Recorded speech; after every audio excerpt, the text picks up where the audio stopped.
Ladies and gentlemen, welcome to the #1 horror podcast on Pornhub, Getting Offed. I am your host, the patron saint of podcasting, and boy, are you in for a treat, ladies and gentlemen, because not only is the core four here, Miss Katie Kinsey Bay, host of the Sheely Showcase, Inside the Mind of In the Crowd, and Storytime with Miss Katie Kinsey Bay. Riq, what are sunshine through the revolving door at the mall and what are the other things? Rookie of the year. You're her advocate. The sun around which all podcasts must orbit. That's how it goes. He gets it. I do not partake, but I appreciate the Will does. I appreciate the offer. Also, here, ladies and gentlemen, the advocate for Miss Katie Kinsey Bay, the only BBC with a PhD, Dr. Riq Baker, BBC, one half of Young Kings Wrestling, host of the Havoc Hour, and the man behind the episode this week, joining us after a long hiatus. And it's been a little bit of a hiatus for us. Katie went on vacation, and I need her here. She's been on every episode. She won't let me do one without her. But back... my favorite Filipino, part of Marks with Mikes, Lechon Diaries, and the man behind the Getcho Podcast. It's your boy, Juss. Can I get a, oh yeah? No.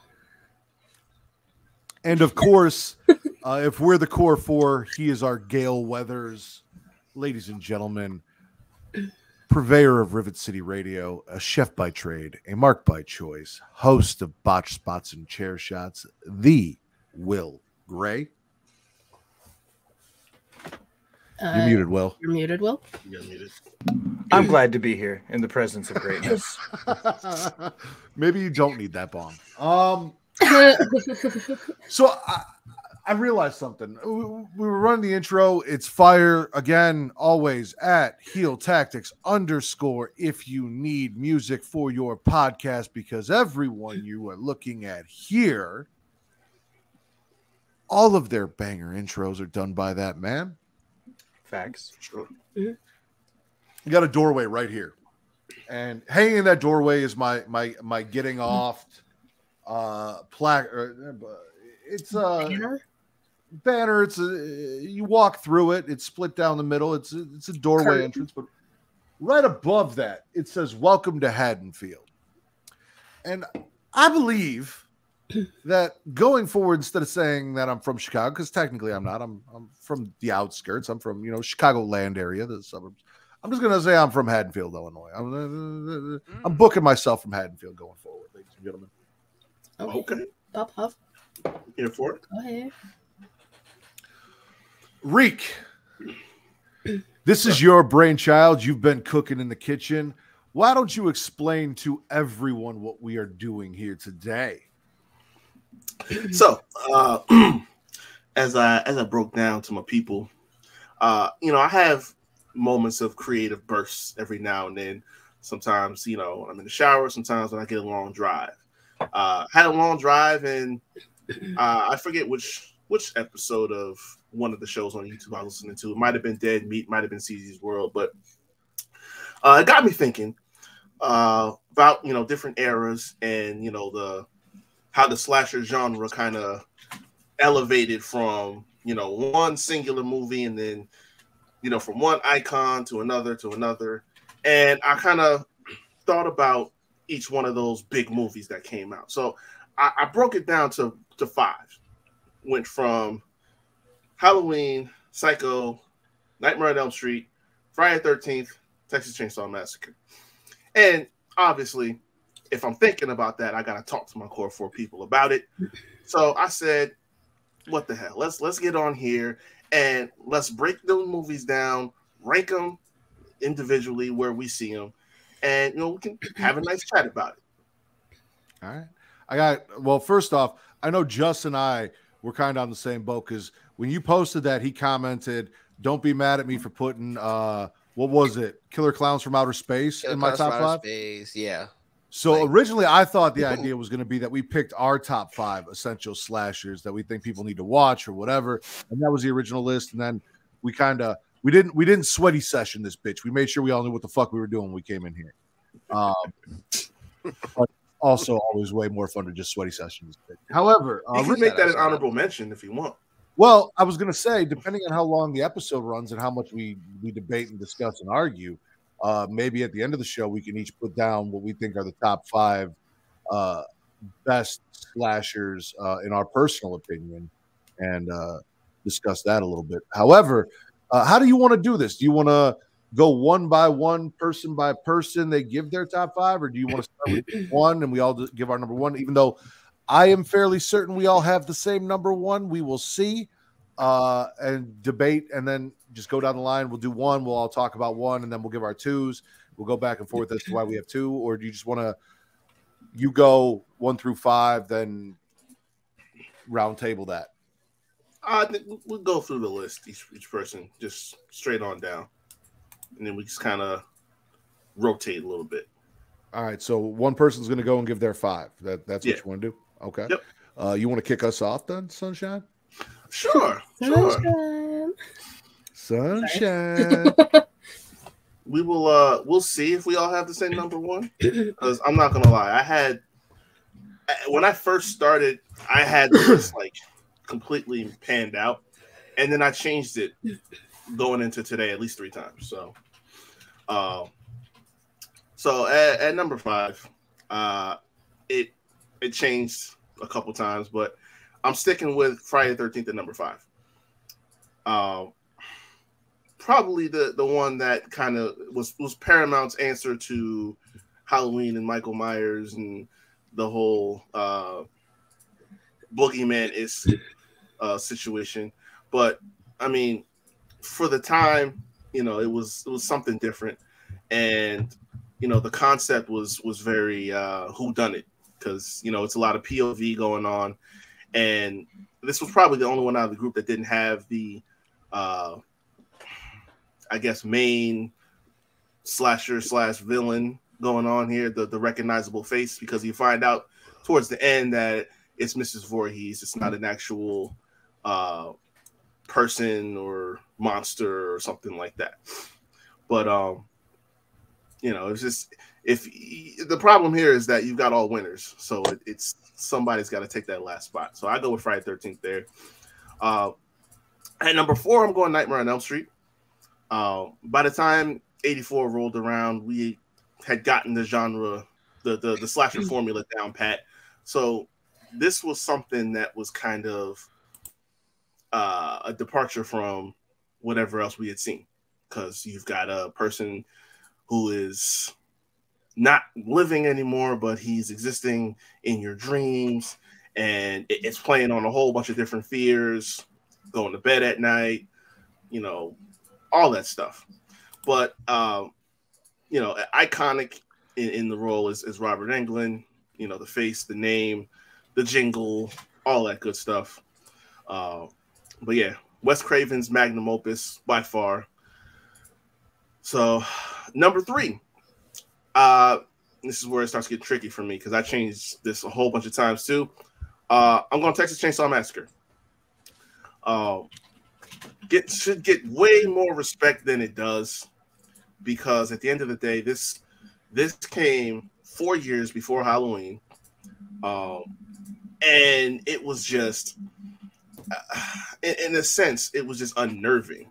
It was one of those things, like one of those movies that you just kind of you sit there and there's a feeling of it's unsettling for a while.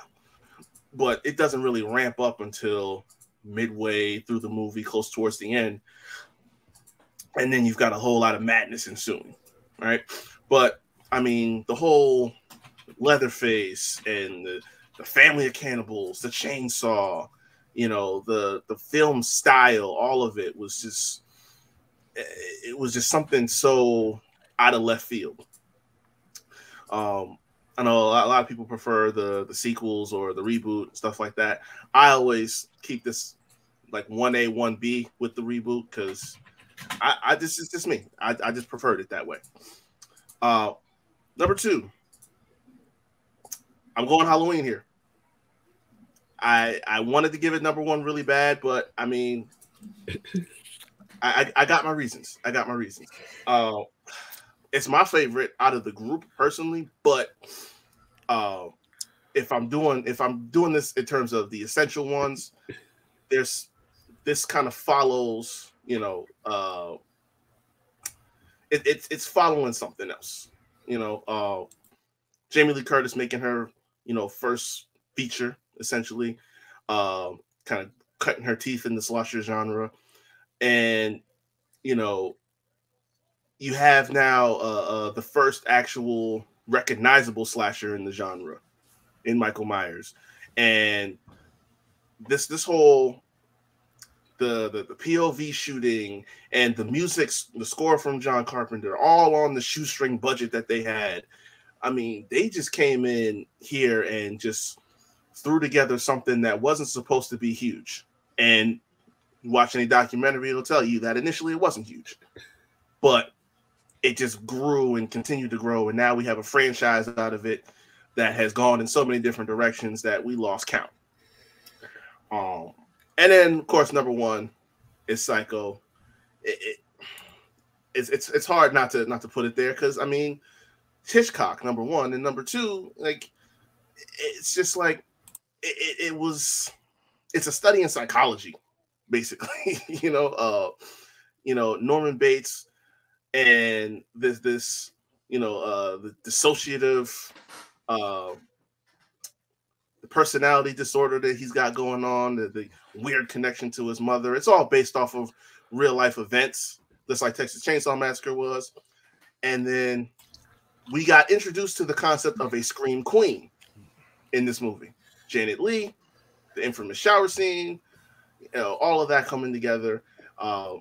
This set the bar for not just horror, but the slasher genre that would follow years to come. So, where do I start? I'm gonna let everyone else go first. I'm gonna give my list last. However, before we do that, I did let everyone on Twitter know that if they submitted their top five to us, I'd shout them out. And one that's kind of close to Riq's came from Back to the Ring. They got Friday at number 5, Nightmare at number 4, Psycho at number 3, Texas Chainsaw Massacre at 2, and Halloween at number 1. Now, I said we were all going to have the same number 1, and then like he's trying to, use a clone of Willie, he just broke the mold from what I expected this to be right off the bat. So, who would like to go next? Anyone? Any one of you three. Go ahead, Juss. So wait, what? So is it our own, or we're going through the top 5 that was on the list? You do not read DMs. You are ranking the 5 on the list 1 through 5. So if you want to wait and figure that out, Will, you're up.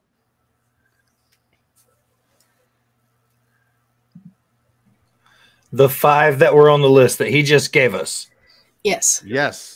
Okay, because I guess I misunderstood, but okay, I can Katie, feed you're up. I can go next. I pay attention. I wasn't home and I understood the memo, guys. No. I have whole lists and notes because my understanding was it started out we were picking our favorite slashers and then it switched to the series. Okay, no, so we're gonna go behind we're breaking the fourth wall here. In our group chat. Okay. Where did we go? Where did it? I know because I felt prepared for the first time. I thought I was going to be able to hang with the core 4, and apparently I didn't do my fucking homework right. Well, all right. Let's just make it simple. What I was saying was, out of that group of slashers, out of those 5 movies, not the franchises themselves, but the individual movies, how you'd rank the top 5, or how you'd rank them if you had to make them a top 5. I found it. So Thursday, 2 days ago, I said, okay, Riq, lay down the rules for Saturday. What's the cutoff for classics? Because like I said, I was under the same impression that we were picking, I said, I think I have my 5. And then Katie goes, oh, I thought we were going based off the 5 he picked and trying to rank them. And I said, we need to clarify that. And Riq said, yeah, I was just going with those 5 based on influence, genre, impact it has. Final Girls. I'm like, okay, I thought we were each giving our top 5. That makes it easier. And then I submitted the thumbnail with those 5 on the thumbnail in the group chat. I thought we were all on the same page at that point. But since you and Juss already have those other lists, we can still do that part after this. The irony is I have 4 of the 5 on my list. So in my head, I was like, this is going to be a short episode because I have 4 of the same 5. So I was like, like, okay, but I have 4 of the exact same 5 on my top 5. They're not in anything close to the same order. So I can theoretically go next if need be. It's up to Katie. I gave her the floor, so she wants to wait. If you're determined, Will, you can. No, Katie, you can go next, and then I'll kind of finish filling in my gaps because I'll cheat off of your guys' homework and put it with what I already did. Okay, that's fine. I'm surprised Katie watched all these movies. Hey, excuse me. A lot of them were in the past 2 years, but that doesn't fucking matter, sir. Well, I will say I haven't watched Psycho in a really long time, so like I put Psycho at number 5 just for the sheer fact I don't remember a lot about it. I didn't have time to go rewatch it, but from what I do remember, the twist of it being Norman Bates and his mother not actually being alive, and it was at the time like a crazy plot twist, and like you said, like Jamie Lee Curtis's mom and like the shower scene is iconic. I have Texas Chainsaw at 4. Y'all know my take on Texas Chainsaw. I am not a big fan of the franchise in general. I watched them all. I suffered. Including the porn parody. Yeah, we didn't have to bring that up. I did. I did that. But yeah, I put it at 4 because again, I'm just not a big component. Like, I don't really like the franchise in general, so the first movie doesn't really do it for me personally, especially Leatherface. I have Friday the 13th at 3 because it was like POV shots and it was kind of different for what they were doing with slasher stuff at the time. Like, we didn't know who the killer was. I remember watching the first one and I think I like asked you guys, I was like, it's not Jason. Like, I didn't know like his mom was a thing at all, like when I first got into these movies. So seeing that was interesting. I've Nightmare on Elm Street on at 2 because I mean Robert Englund and just Freddy in general. It was such a unique idea that it was just like, you know, he was in your dreams and he could kill you like in your dream and all of that. It was, I mean, it's a good first movie of a franchise, but I mean, I have to go Halloween as number 1. It like, I know we're not talking like franchises in general, but like it really did like jumpstart this franchise. And I mean, like, how many people have been Michael Myers for Halloween, and Jamie Lee Curtis is a perfect final girl to have in your movie. The kills were not overly done. It was shot very well. The music, everything behind it. So I think it's like a really good first movie. So that's why I have Halloween as number 1. All right. And just so everyone knows, this is our personal ranking and the reasons why we pick things. Do you still want some time to cheat off me, Will, or no? I'm good to go now. Okay, Will, what is your top 5? Okay, so I'm gonna do 2 because I'm an overachiever. I have 2 lists done for Riq because that's how much I appreciate my man's time. Now, mind you, if one of your lists features a movie not in this 5, save it, and that'll be the second part of the show. I'm going to do the 5 for the episode first, and I'm going to save my 5 that I brought initially for later, okay? Perfect. So ranking these 5, here's why I put them in this order. I'm going to put Texas Chainsaw Massacre at 5. Although Leatherface I felt was iconic, when you think of 3 slashers, most of the time it's always going to go in no. This is going to be hard because I don't want to put them in an order, but it's always going to be Freddy, Jason, Michael Myers, and Leatherface. You know what I mean? There's always those same. They're all on this list of 5 we have to pick from ultimately. So it's kind of that order that you put them in. I feel like Ed Gein and Leatherface are always towards that. You know, it's like you're still a Mount Rushmore, but you're always like the Teddy Roosevelt. You're never George Washington or Abraham Lincoln. You know what I mean? Like you're good, not great, if you look at it like that. That's why I would put Texas Chainsaw Massacre there. Plus, all of the remakes didn't carry the cultural wave that, say, the Michael Myers remakes did, or the Freddy remakes, or even the later Friday the 13th remakes. They didn't carry that ripple that they did. Hold on 1 second, Will. Not to break you up. Rick, so first part of the show, we got 5 movies: Psycho, Texas Chainsaw Massacre, Halloween. That's my man right there. The original Friday the 13th, and Nightmare on Elm Street. We're ranking those 1 through 5. Second part of the show will be our picks for either movies or franchises in the slasher genre that are our top 5 personal. So that'll be coming. Sorry, go ahead, Will. No. Number 4, Freddy, Nightmare on Elm Street. Echoing a lot of the things Riq said, everything that makes Freddy terrifying is the fact that he can pretty much do it all when you're asleep, when you're the least powerful, theoretically speaking. You know what I mean? You're laying there in bed asleep. You have no real control, and that's when this person is at their strongest. So, but still, I put him in 4 because I feel like the people ahead of him have had a much bigger, using that cultural ripple, that cultural wave through the horror genre. Psycho in number 3, arguably Hitchcock's greatest movie. The character development in the movie makes it to where before people start dying off, he makes you fall in love with the characters. You like the way he makes you love those characters is intense. And I think that's what, plus, like Reese said, the iconic shower scene, plus the spinoffs that came off later with Bates Motel and The American Psycho and all the different angles and versions of this story they told. And it spanned multiple generations. I think that's one of the things that make it important from this point on the list. 2, I put Jason. I put him over Freddy because as a kid, Jason always scared me more than Freddy did. Jason's not in this movie.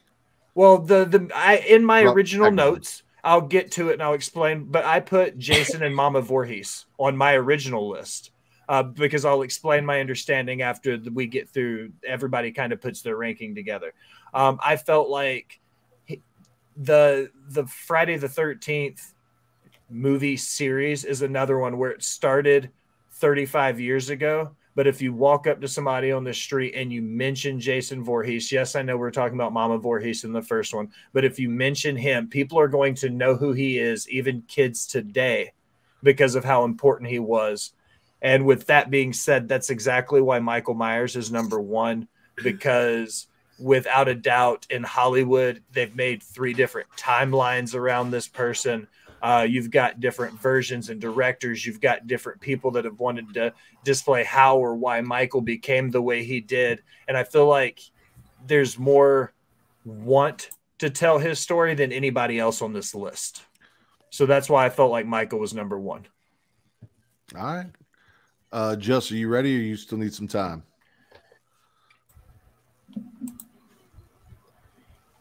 You're muted. Justin, you're muted. Thanks for the both of you.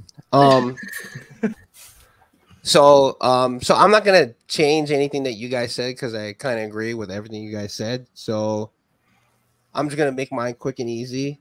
Basically, I'm gonna go from 1 to 5. So basically, Michael Myers is number 1. 2 is Fred because he scares people in nightmares while he's in bed. 3 is Norman Bates because he's a perv with mommy issues. 4 is Texas Chain because he's a slasher that has a face for tissues. And number 5 is Jason's mom because we know how that goes. Bitches, they come and go. Saturday through Sunday, Monday, and Monday through Sunday, yo. So sit your drunk ass on their runway, ho. And that's it.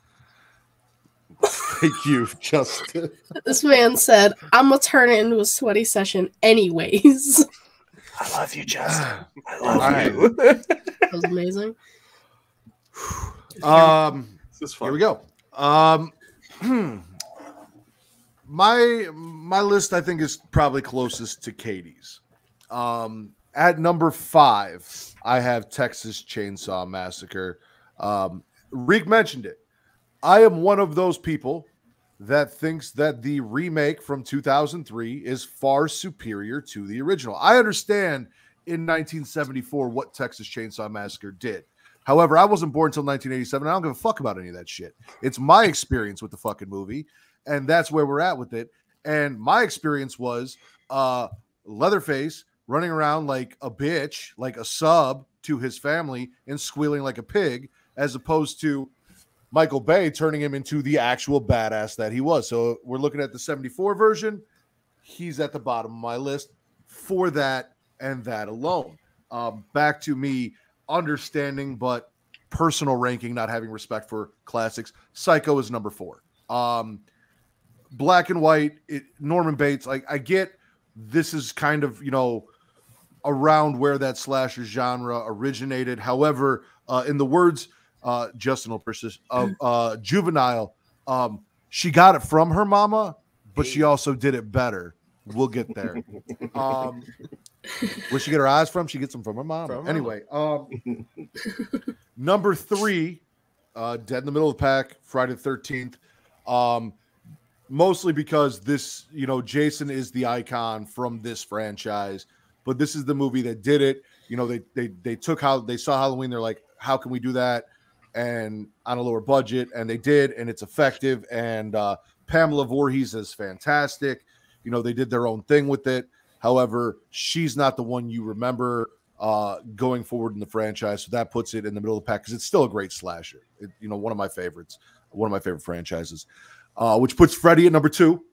But on the outside of what everyone kind of said about Freddy, Riq said, the slasher genre was what it was, and this doesn't really fit. And that's why Freddy's number 2, because he took what the slasher genre was, and Wes Craven remixed that in his own way and made it fresh and original with Nightmare on Elm Street. Freddy wasn't this guy behind a mask in a jumpsuit, which we had prior. Like, Jason was a thing by now. Michael was a thing by now. Leatherface was a thing by now. Nightmare on Elm Street came out in 84. Like, we had all this shit by then. He was a fucked up dude who got burnt in a fucking duster hat and a Christmas sweater with a homemade murder claw, who was stalking you in your dreams. Honestly, you could say that fucking Heather Langenkamp, Nancy Loomis, Heather Langenkamp's might be the mom of Macaulay Culkin, who then became Jigsaw, because she was doing improvised traps and shit before either of them. And it's a great fucking movie. And Freddy and Jason at 2 and 3. Obviously, we know what number 1 is. It's always going to be my number 1. And it's one of those things where I feel like those people who were like, I really loved that band when they were indie, and then they got mainstream and now everyone loves them, and I'm kind of fucking pissed about it. Because prior to recent memory, Freddy and Jason were the two. They were the top. They were the merch sellers. They were your motherfucking Roman Reigns, Bloodline, Cody Rhodes. Like, that was them. Like, they were the ones selling the motherfucking merch. You're Becky Lynch, if you will, for Freddy, because they're both gingers in a way, kind of, especially in the remake. And then slowly, everyone just kind of started appreciating Michael more, whereas I was always a Michael guy. And now I feel like everyone's just jumping on the bandwagon. It's like, no, bitch, I was here first. Like, this was a small bus. We didn't have room for the rest of y'all. Where the fuck did you come from? Go back to where you were. But I get it. It is what it is. Michael's it for me. I love gingers. You know that. You and Jaxpo, if he's still in the chat. It's that first movie that really fucked with me when I watched it. It's one of the first slashers that my mom introduced me to. It's something that she loved. It'll always hold a special place in my heart. And honestly, Freddy has his weakness. Michael does not. Jason has his weakness. Michael does not. Like, there is nothing about Michael Myers throughout the franchise where he has vulnerabilities, weakness, kryptonite, if you will. I be on that kryptonite, straight up on that kryptonite. Just see, I got Just back. I saw him. I'm with you. I've been with you. So yeah, that is why I ranked everything the way I did, and that's why Psycho and Texas Chainsaw Massacre are at the bottom for me, and Freddy and Michael are sitting up at that top spot. Yes. Yes. Dig it. Good. We have one more submission from Twitter, by the way, and this is coming from at Hook Cove on Twitter, D.A. Holmes. He's got Halloween at number 1, Nightmare on Elm Street at number 2, Texas Chainsaw Massacre at 3, Friday the 13th at 4, and Psycho dead last. Ooh. So is everyone's like 2 and 3 either Freddy or Texas or Psycho? No. Riq's the only one that had Psycho at number 1. Oh, well, yeah. I mean, 2 and 3. Oh, yeah, because you have Psycho at number 1. And then okay. Riq had Halloween at 2. Oh, okay. I had Halloween and Nightmare on Elm Street at 1 and 2. Katie. Right. Same thing. Same thing. I had the same thing. Will had Halloween at 1. It was Michael, Jason, Norman, Freddy, Leatherface. Oh, no. Okay. Yeah. Yeah. So, okay. Norman. What a stupid name. Sorry. Let's see. Bakley in the chat. Halloween, Friday the 13th, Nightmare on Elm Street, Texas Chainsaw Massacre, Psycho. Well, Jason's mom or Jason Voorhees? Well, we're talking Friday the 13th. We're talking the movie. Oh, the no, I mean, I slasher. was asking Bakley. Oh, okay. Sorry. Yeah. But that's what we're ranking. So yeah, I'm gonna answer for him. Soulless ass. Wow. We'll talk about the Leprechaun here soon. I'm assuming. And look, the only reason I put Psycho number 1 is, if I'm gonna say essential slashers, it's like it just kind of it all stems from that. I get it. Yeah. Oh yeah. When you think like Hitchcock made that quote about suspense, and if you it's like something about if you see a bus or something coming or whatever, and it hits them and you see it coming, that suspense and it's something different. It's horror. Like the man had a mind for it that a lot of people just didn't grasp yet, and they wouldn't for a while. So it's like that just sets the tone for what we didn't even realize was going to be a whole genre of slasher films. Right. Allison's got Halloween at 1, Psycho at 2, Texas Chainsaw Massacre at 3, Jason at 4, Friday 13th at 4, and Nightmare on Elm Street at 5. Whoa. I never would have thought Texas Chainsaw would go anywhere in the top 3. And like I said, Riq, I understand why you did it. Me personally, though, when I look at it, it's like, okay, Jamie did it better than her mom, in my opinion. She was in that. Oh yeah, she was in the movie for the shower scene, stubbed her toe, ketchup blood. Jamie was the focus. So for me, it's gonna be, she got it from her mom and did it better, as I said. She crawled so Jamie could sprint. Yeah. Speaking of crawling and sprinting, if you need some energy, we've got some ads for you guys that we're going to ask you to check out and support our sponsors. Dubby will not only help you with your sprinting and all of that, but also with any other activities, whether it's walking your dog, walking your dog, walking your dog or fucking. And we've got a little bit of everything for you. So please check out a word from our sponsors. That was great. Nice things up in the bedroom. Then it's time to check out Adam and Eve. Because you see, Adam and Eve is the leading adult toy store that offers a wide range of products to help you explore your sexual desires. Whether you're looking for something to use solo or with a partner, they have everything you need to satisfy your cravings. From vibrators to lingerie, bondage gear to lubricants, AdamandEve.com has it all.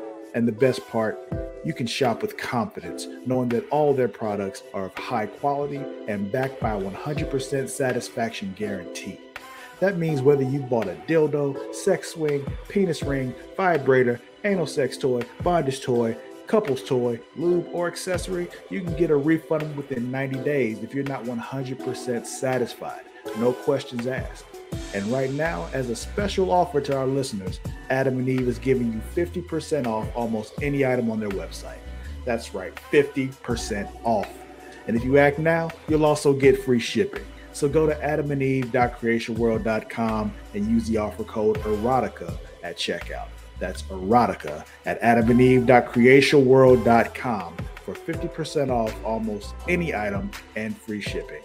Don't wait. This offer won't last very long. The link is in the description. Attention dog lovers.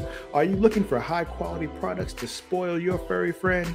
Then you need to check out dog.com. Because you see, dog.com is the go-to online store for all your dog-related needs. They offer a huge selection of dog food, treats, beds, and more.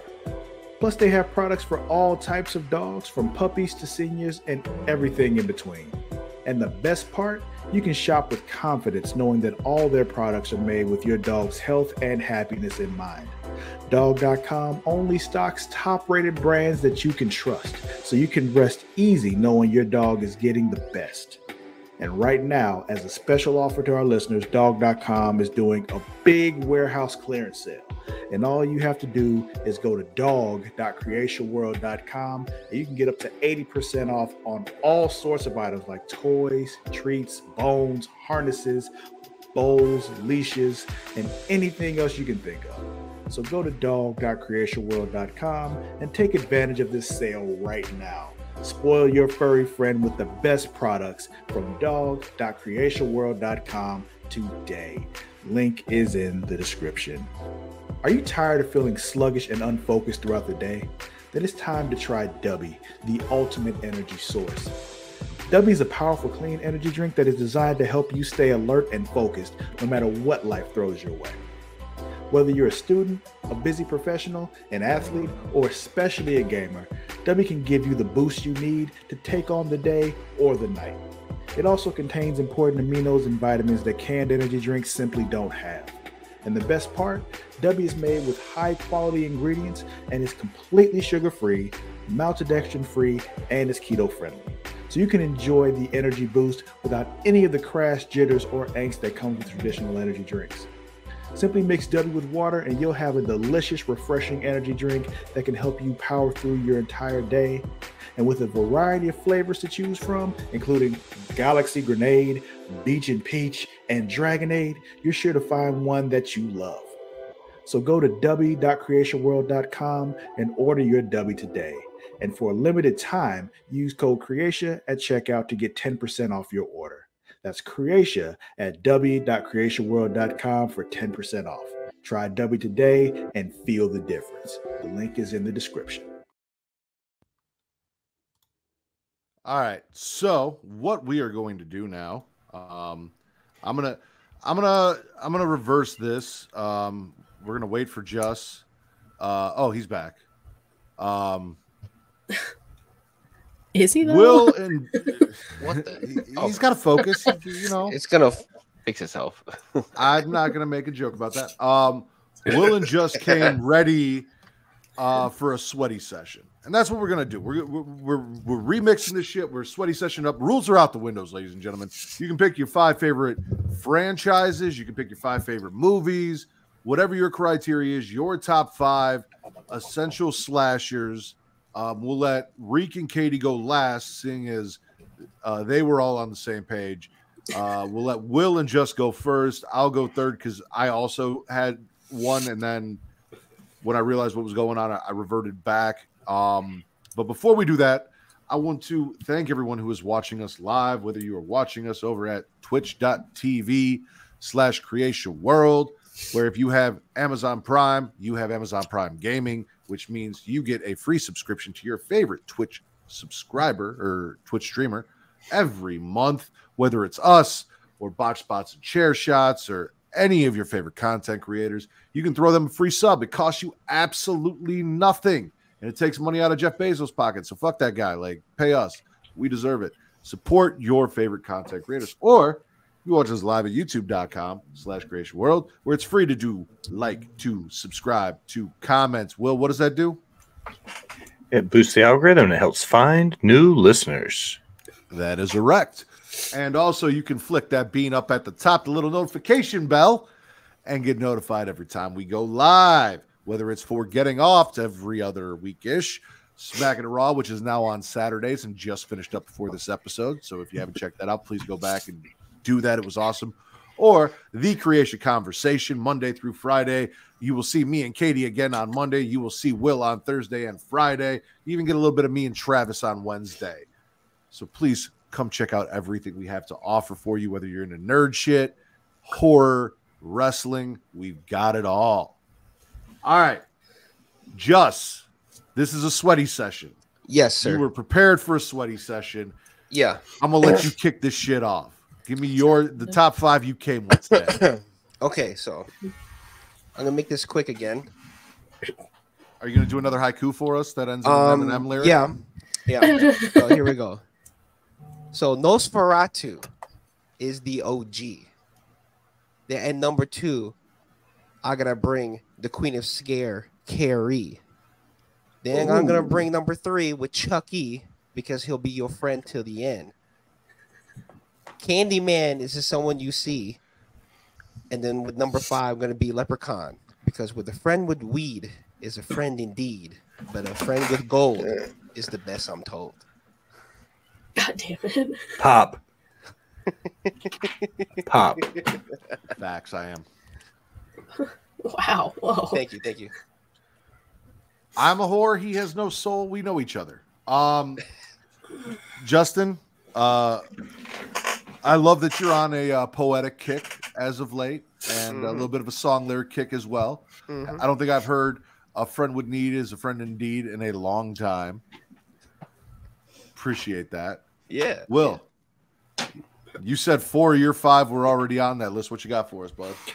So coming into this, I thought we were kind of giving our, that top 5 slashers. So I had in mine, in that number 5 spot, the honorable mention is I had Leatherface and Texas Chainsaw Massacre. In my original number 5, I had Child's Play, Charles Lee Ray. Thinking about how fucked up this series is and everything that came with it, all because a motherfucker got mad over a Christmas present and offed a dude, and then he ends up being a serial killer and he embeds himself in this toy, all the havoc, the whole thing, because Chucky never takes himself too seriously. And I kind of like that, a little comedic edge to it. So I put Chucky in number 5 and my honorable mention was Leatherface.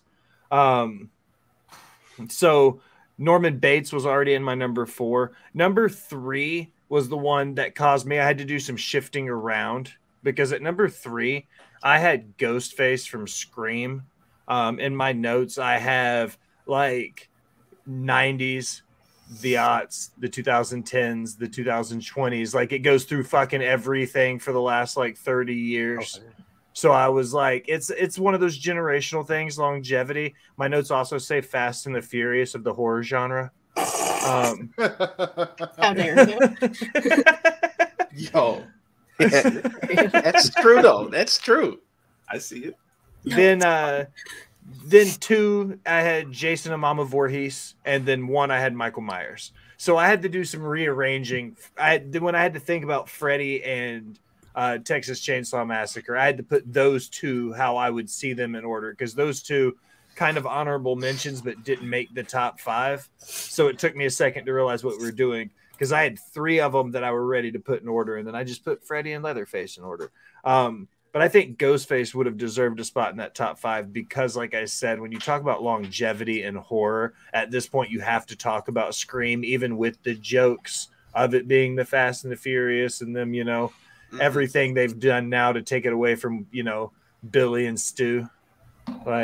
You think about everything that is, where they're at now. It's kind of like Fast and the Furious. It went from street racing to jumping cars into fucking helicopters and being in space with rap music. You know what I mean? Like, let's be body bags together instead of family. All right. Okay. But yeah, that was the direction I took it initially. Like I said, like 60% of the list, almost pretty much 80% if you look at the honorable mentions I had written down, were all on the list anyway. So I just needed to get my thoughts in order to shift those into where I would have put them if they were in the top 5. So I was like, I would have, great Will Gray look. I was like a C+. I was like mediocre at best. You know what you're going to get when you have me on your show. Well, I mean, I give you a B+, Will, for sure.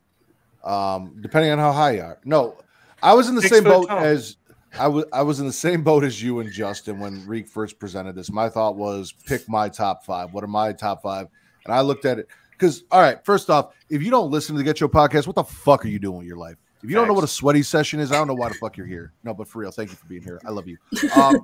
So what Just does on the Getcho Podcast, and Katie also has a version kind of like this on her show as well. Hers is the question of the week. Just has a theme or a topic for every episode that he informs everybody of. And it's just kind of a vague thrown out there like SummerSlam poems, which is the latest episode of Getcho Podcast, which you should go listen to because I killed those SummerSlam poems. Riq really loves my one about the main event. And then you figure out what that means on your own. Katie has her question of the week, and Katie has a specific question, and it's her interpretation, and then the chat does their thing, and it's a fun thing. So that's kind of what we do here now too, a little bit. That's what we did last episode with Saw Traps as sex positions, and that's kind of what we're doing for the second half of this episode. So for me, at number 5, I had Scream. First and foremost, we have dubbed ourselves the Core 4 of a currently 6 movie franchise. There is only one that is not really worth your time in watching, in my opinion, and that is the third one. You can just skip the fuck out of that. But 1 and 2 are really good. 4 might be my favorite of the franchise. I wasn't big on 5 when it first came out, and I really came around on it, and 6 reinforced that. 6 was fucking fantastic. Again, this is from horror master Wes Craven starting this franchise off and really doing his thing with the meta horror and redefining a genre for the second time in his fucking career. But it is also a newer franchise that started in the 90s and is still dropping movies. Most of these are on my top 5, but that is why it is at 5. At number 4, and the reason it is at number 4 is because the last 2 movies that this franchise released are 2 of my favorite horror movies, period, in the last 10 years. It is Evil Dead. Now, I may personally not be a huge OG Evil Dead fan for the first 3 movies, or 1.5, and then Army of Darkness. I appreciate them and the character of Ash for what they are. I fell in love with Ash versus Evil Dead. Evil Dead 2013 was my favorite horror movie of the last decade. I absolutely fucking love that. And then Evil Dead Rise came out and drop kicked me right back in that heart where Evil Dead 2013 did. And I fucking loved it. And because of that, I put it just a bump above Scream. The next 3 spots are very familiar because they're movies that we talked about. Back to horror master Wes Craven with Nightmare on Elm Street, redefining what the horror genre could be, taking Freddy, and then obviously bringing Freddy back for a new Nightmare in a new, darker, scarier way, doing meta horror before he even invented meta horror with Scream.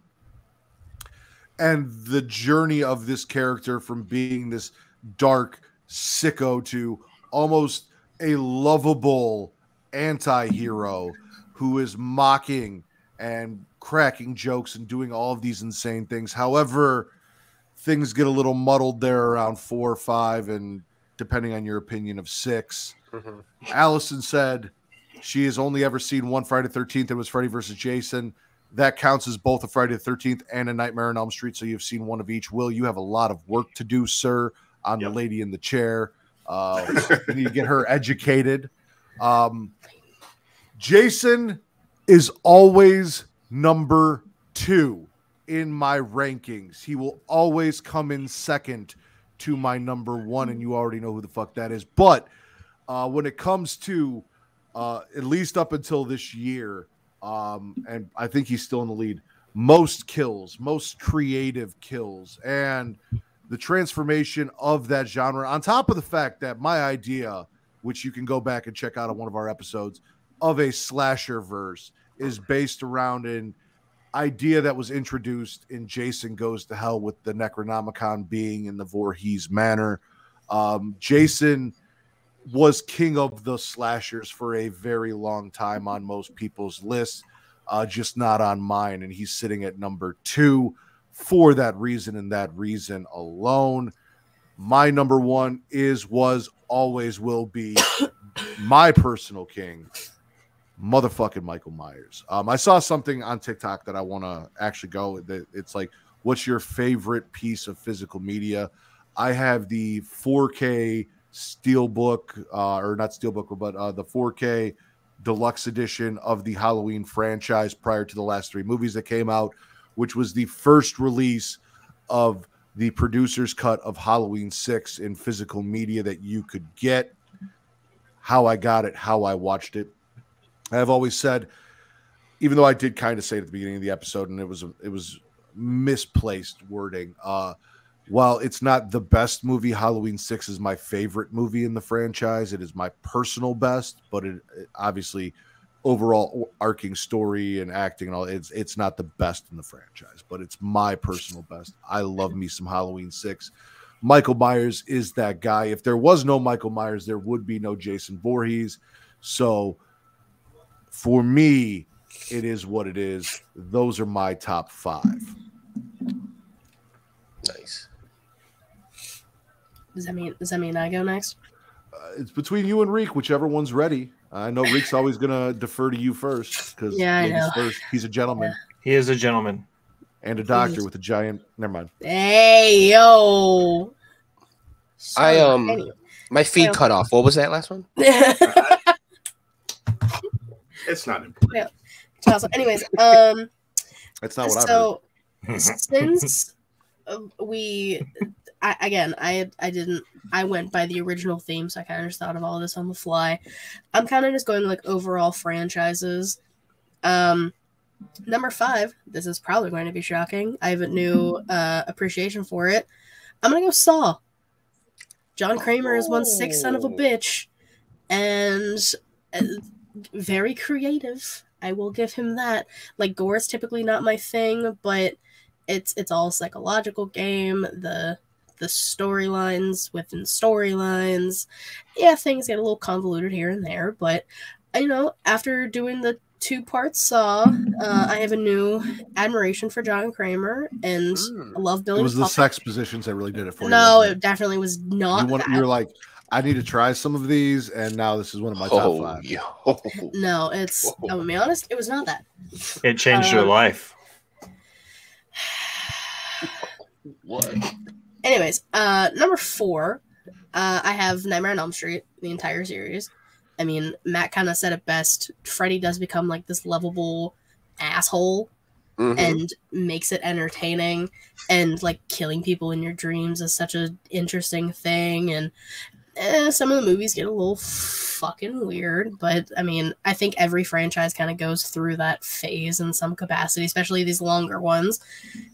Number 3, I have Chucky, just all the Child's Play movies, the series, because the TV show is amazing. Banger. And I mean, a killer doll, like come on, that's great. It's perfect. Right. And like Chucky's entertaining as all fuck, and then when like Tiffany gets introduced, like that's perfect. Love Tiffany. I mean, Jennifer Tilly. Goddamn. But forget about it. I like to stick her in the pig vat. Would you relax? Stop. Sir? Hey. Anyways, Number 2, I'm gonna go Halloween, entire franchise again. Love Michael. Yeah, I had him as my number 1 in this original 5. But I mean, they know me. I mean, I have the glass. It's Scream. It's Ghostface and it's Scream. The first movie came out the year I was born. Yeah, I'm young. Fuck off. But like I got to like this is the franchise like I grew up with and like I grew to love, and I saw 6 in theaters twice. I have like the most merch from it. Like it's weird as it is. It's like the first movie or any of the movies are comfort movies to me now.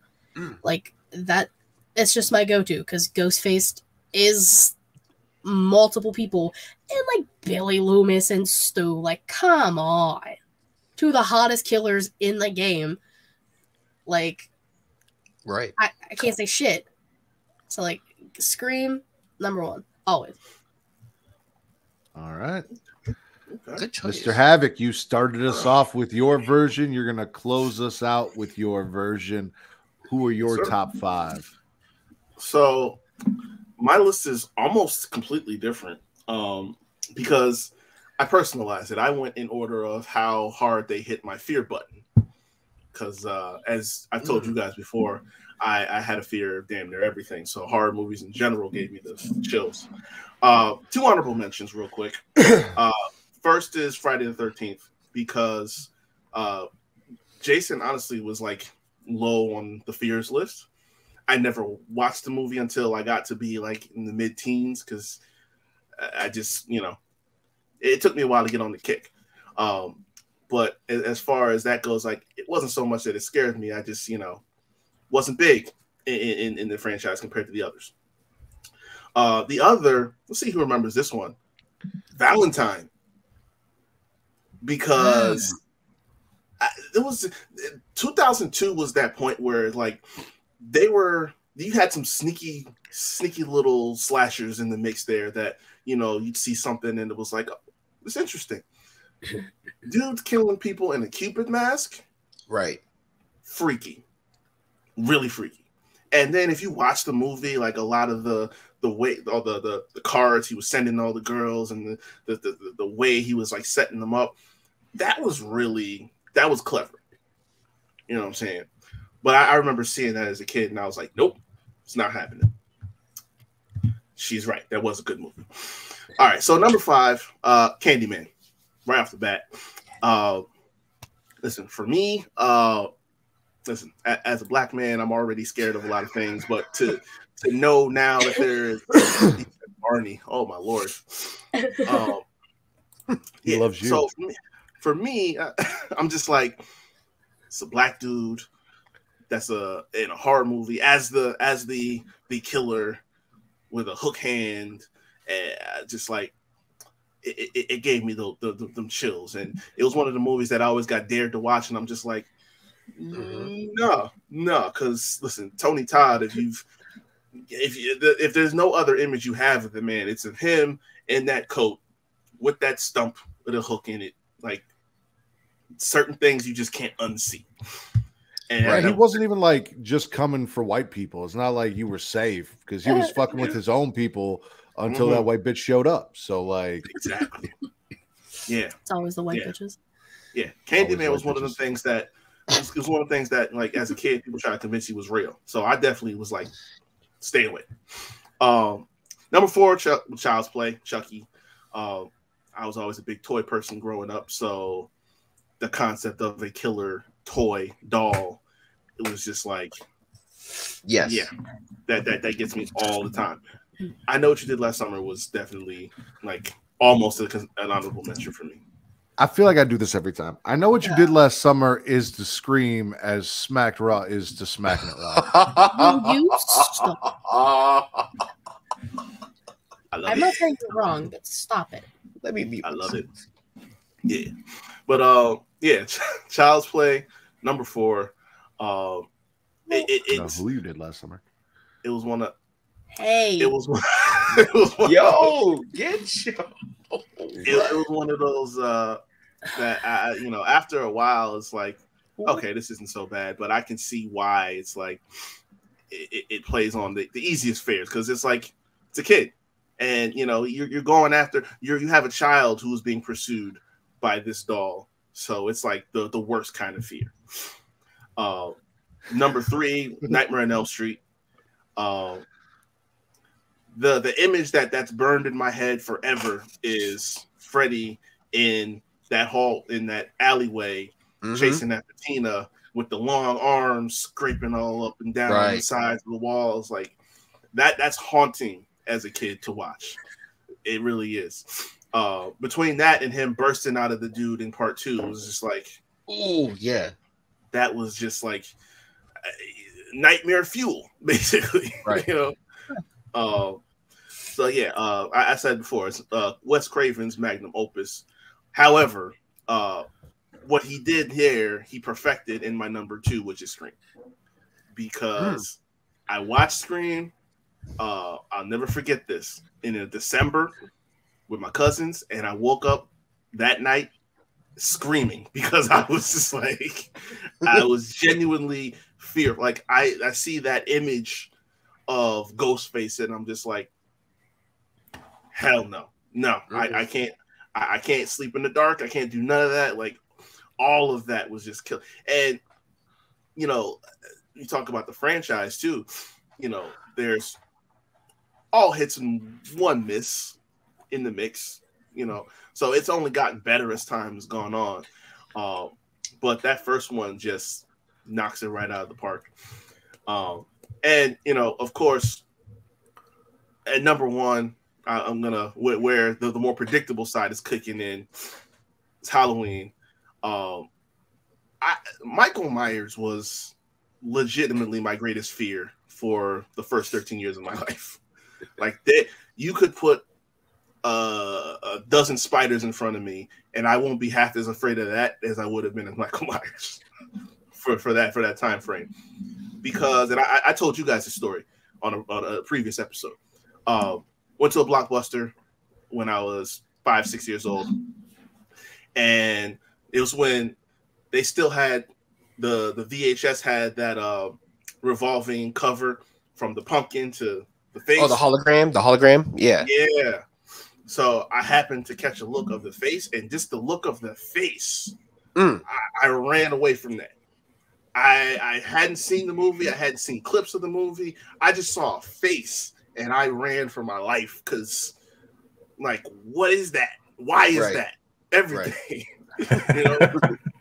So by the time I get to, like, seeing, you know, what the movie is and the clips and stuff like that, I'm just like, never, ever. It was one of them things that when I turned 13, it's like, okay, I have to face down this fear and watch the movie. And I finally did, and I loved it. So, I mean, that just, like, I take it now, and it's genuinely my favorite horror movie to watch on any given time. So, I also have 2 honorable mentions. Will had some, Riq had some. And the reason they're honorable mentions for me is because every movie that has been discussed here tonight, except for Justin's list of his stuff, is tattooed on my body in some point. Michael Myers was my first horror tattoo. It is on the back of my right arm. Jason is on the back of my left arm. He was number 2. You can see the Scream mask right here on your screen. It was a cover-up. I've got Chucky right there. Yes. Leatherface right there. Also, the mark of the thorn right there. But on the inside of my arm, you can see Pinhead. Hellraiser, which we did not mention. I have an Evil Dead pretty much half sleeve over here. I've got the cabin, the face, the words. Freddy is right here on the other side, the counterpart to Pinhead on the inside of my arm. However, also right here on this arm, if you can see it, probably not, is Hannibal Lecter's mask and the butterfly moth from Silence of the Lambs. My 2 honorable mentions would be Hannibal Lecter's franchise, the Silence of the Lambs franchise, however you want to look at it, because you've got Hannibal. You've got Hannibal Rising, if you want to count that. Red Dragon, and obviously Silence of the Lambs, and then also the Hellraiser series, which also got a remake this year as well.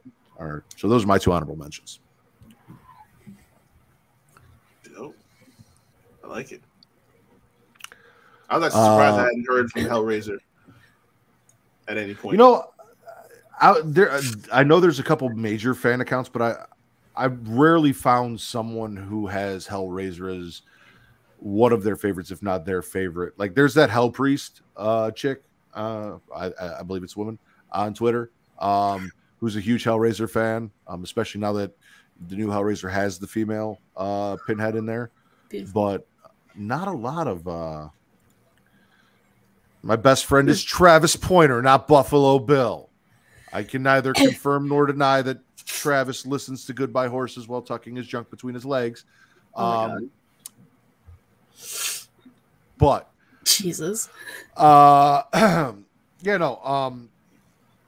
forget where I was at. God damn it, Bakley, you fucked me up. Hellraiser.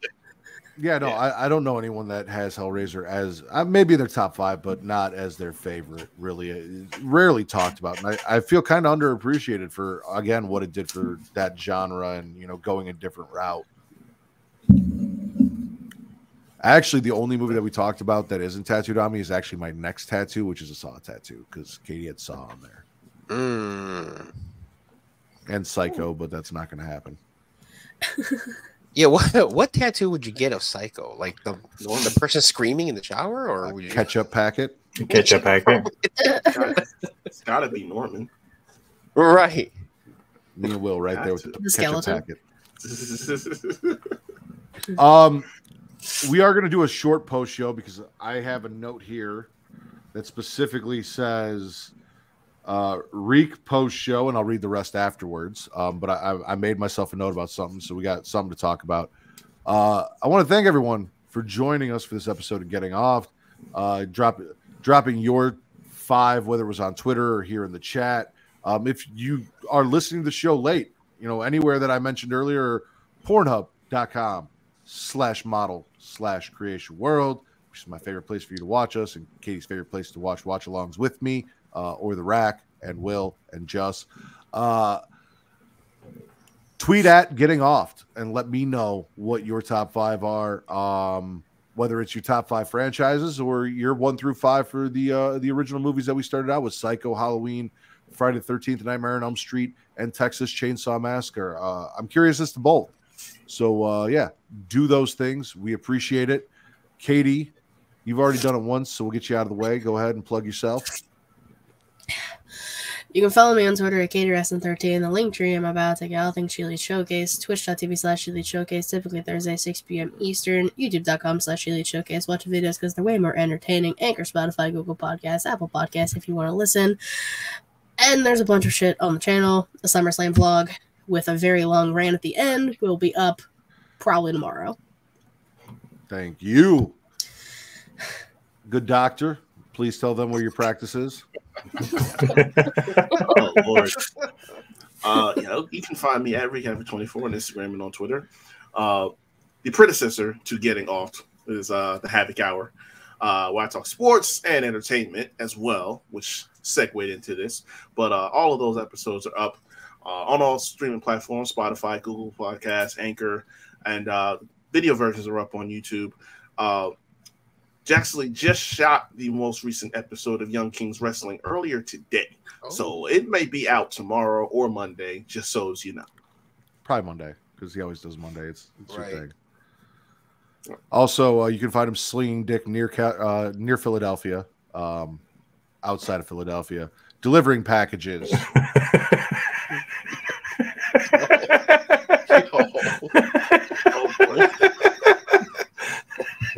Oh boy. I don't do house calls. Will, where can they find you?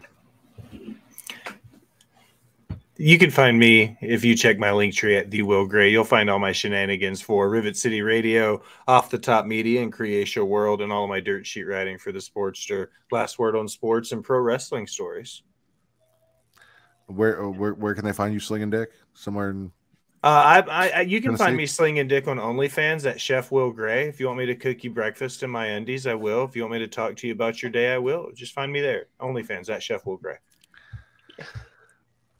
Juss from the bodega. Yep. Also slinging dick as well. Slinging dick as well. On 3 shows. Where can they find them? You can find me at Getcho Podcast on Twitter, Getcho Podcast on Instagram. If you can't find me there, you can find me on Marks and Mikes.